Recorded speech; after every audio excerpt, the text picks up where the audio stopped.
Mjukuu wangu, ninaona sana rekea kubaya. Inawezekana niziishi. Sasa nataka nikupe maelekezo haya. Nina mali ambayo nilikuwa nimeitunza miaka mingi niliyoipata.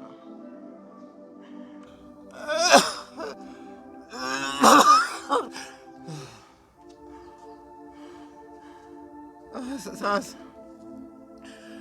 nikupe maelekezo haya.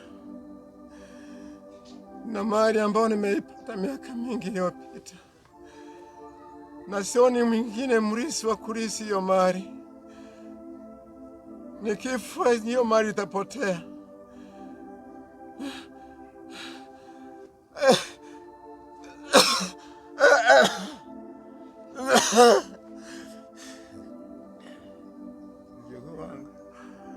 Sasa utaenda kwenye shamba letu. Najua ile shamba tunalolimaga. Ile shamba la karibu na mlima wa Ngobe. Mwisho wa shamba pembeni yake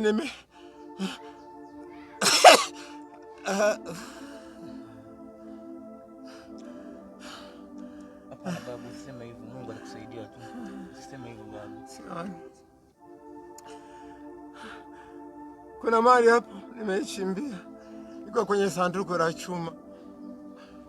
Mjukuu wangu, utaenda. Nikitoka duniani enda. Najua sitaishi. Hapana babu, usiseme hivyo babu. Usiseme hivyo. Najua. Hapana babu. Najua. Utakwenda kwa pesa. Utakwenda kusaidia katika maisha yako. Mimi nimefikia mwisho, mjukuu wangu. Hapana babu, usiseme hivyo babu. Usiseme hivyo babu, hapana. Mungu atakusaidia. Basi hata nisipokufa basi kwa ni mapenzi ya Mungu. Nikifa sasa nimeshakwambia. Takuwa ni urithi wako, maana sina mjukuu mwingine wala mtoto. Mjukuu wangu. Mjukuu wangu. Hapana babu, hawezi.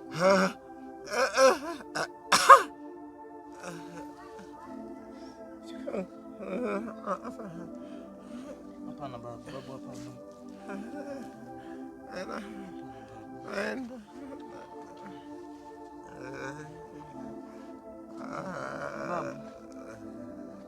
Babu. Babu.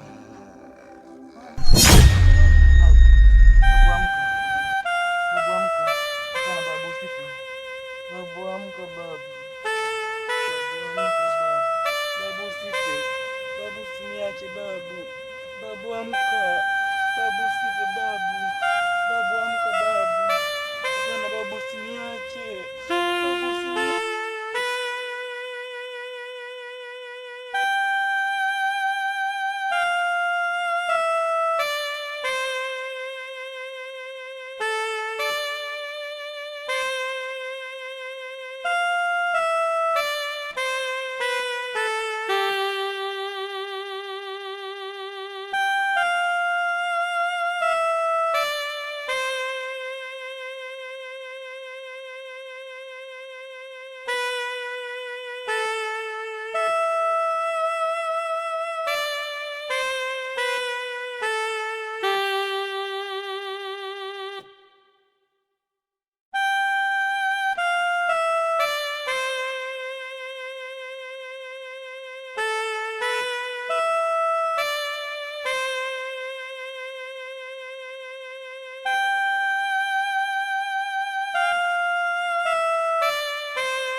Samahani mwenyekiti, twende nyumbani, kuna tatizo. Tatizo gani? Twende tu, kuna tatizo. Tatizo gani kijana Tatizo gani?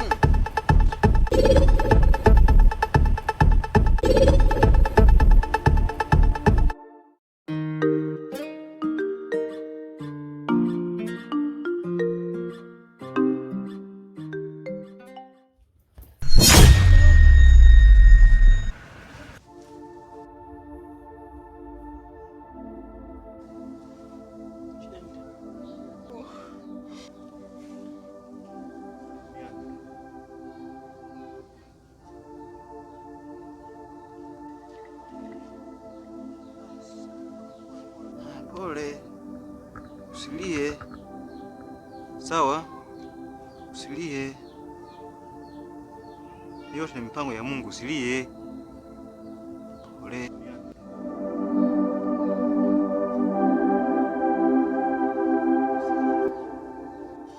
Niko tuna babu zaidi ya huyu. Usilie. Pole. Babu.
Bana ndugu yangu, kwanza pole sana. Nipata msiba wa babu yako. Sikuwepo, lakini baada ya kuambiwa vile nipata huzuni sana, kwa sababu nafahamu jinsi unaishi na mzee wako pale nyumbani, unaishi vizuri. Na ndio mzee pekee ambaye kanibakia pale nyumbani. Pale niliumia sana.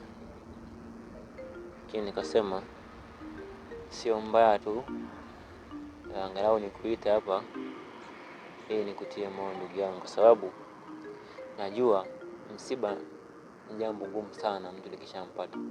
Alafu nikiangalia wewe ndio ulikuwa unakaa pale na babu yako mzee, ndio kwa ni mwenyewe tu na wengine wote ndio shatoweka duniani, lakini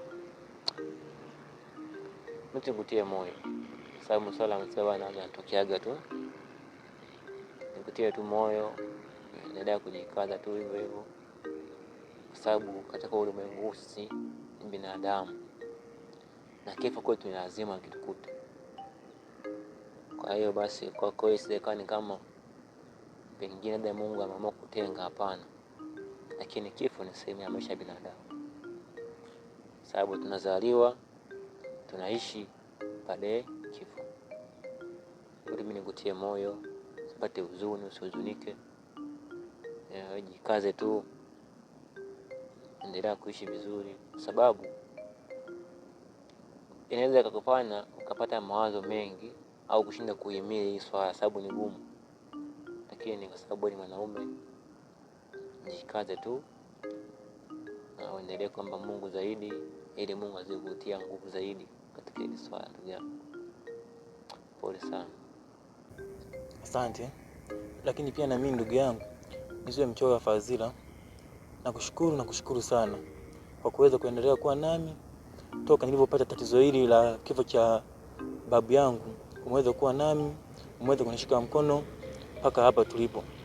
Kwa hiyo nakushukuru sana. Maana mzee wangu nilimpenda sana. Na yeye ndo aliyenilea mimi toka nikiwa kijana mdogo mpaka nilipofikia hapa.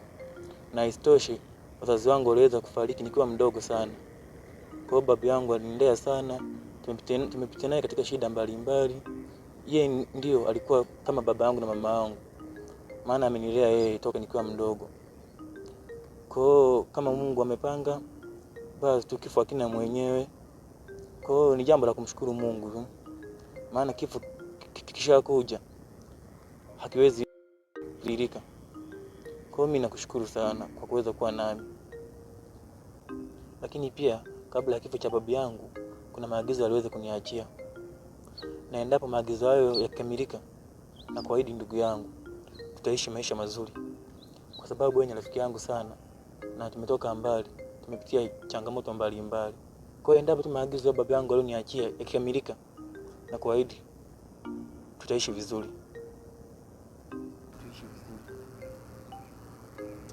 Sawa, mimi kwa kweli sina mengi ya kusema, ila tu kama nilivyokuambia, ndio tu kwa mvumilivu, ndio kujikaza, na wala kama usikamwacha Mungu. Kumbuka pia kuomba kila wakati, kwa sababu tu katika ulimwengu wa shida na taabu sana. Na najua mimi promise, mnaahidi kwamba kuna jambo mzee alikwambia. Hata mimi nasibi nione ni jambo gani ambalo mzee alikwambia ili tuishi maisha ya furaha.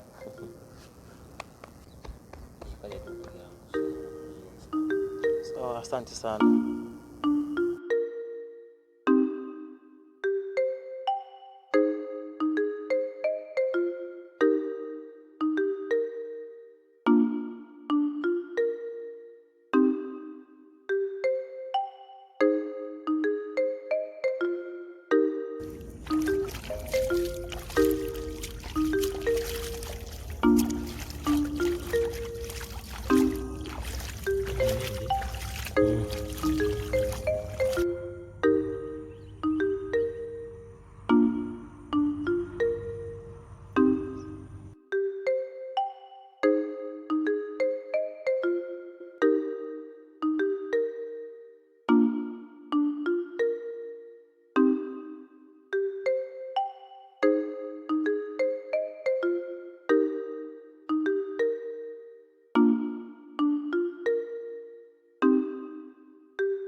Sasa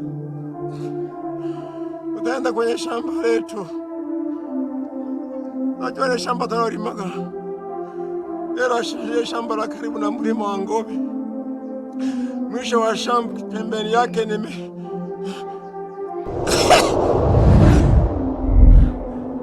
kuna mali hapo tunaichimbia. Iko kwenye sanduku la chuma. Mjukuu wangu.